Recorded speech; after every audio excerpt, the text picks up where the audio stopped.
Let's talk about another former politician, Liz Truss. She has got a new show. She's going to have a show on YouTube. Let's see how she launched this yesterday.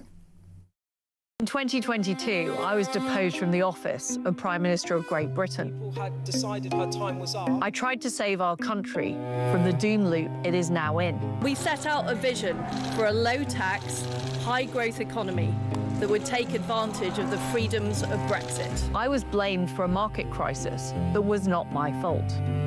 The deep state and their allies in the media and politics tried to destroy me because I challenged their decades-long failure. Now I'm back. I will expose the people who brought me down. I will take on the deep state. I will tell the truth about what is happening in our country and across the West. Tune in to the Liz Truss Show every Friday. Tune in to the counter-revolution.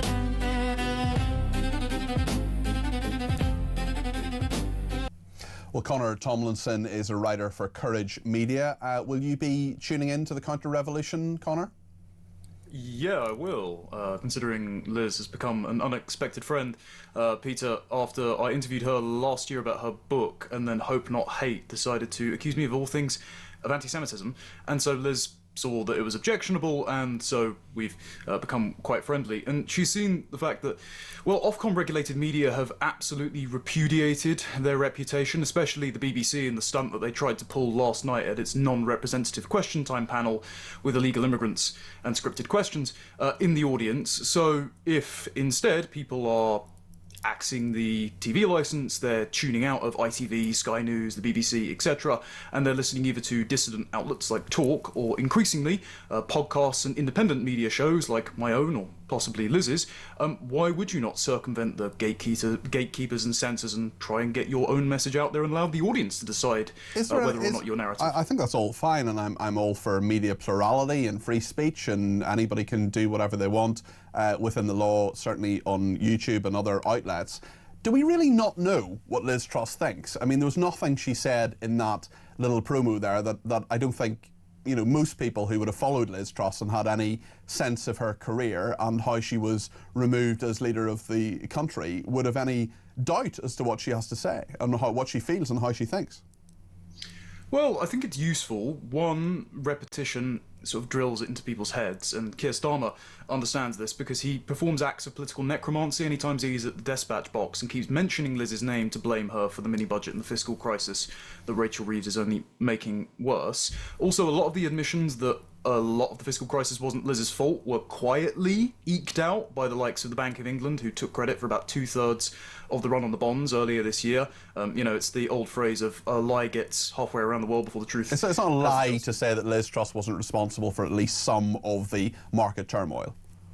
I think that she reacted poorly to the fact that interest rates were raised independently of the mini-budget, that the OBR leaked it ahead of time, and that the Bank of England sold a lot of guilt without her ability to do so. I don't think she should have resigned, but hey, I've litigated that with her privately.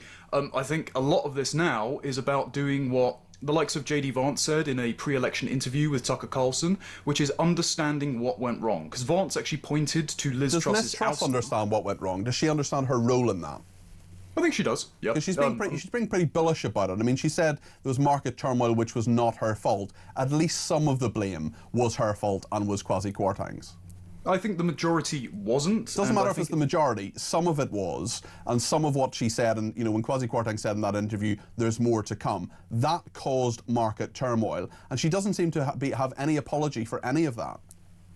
Oh, I think she's said that she's mishandled the sort of media circus at the time, but she also didn't really realise what was going on. Again, if you've listened to her... She's the Prime Minister, you know, it's not much of an excuse to say I didn't really realise what was going on.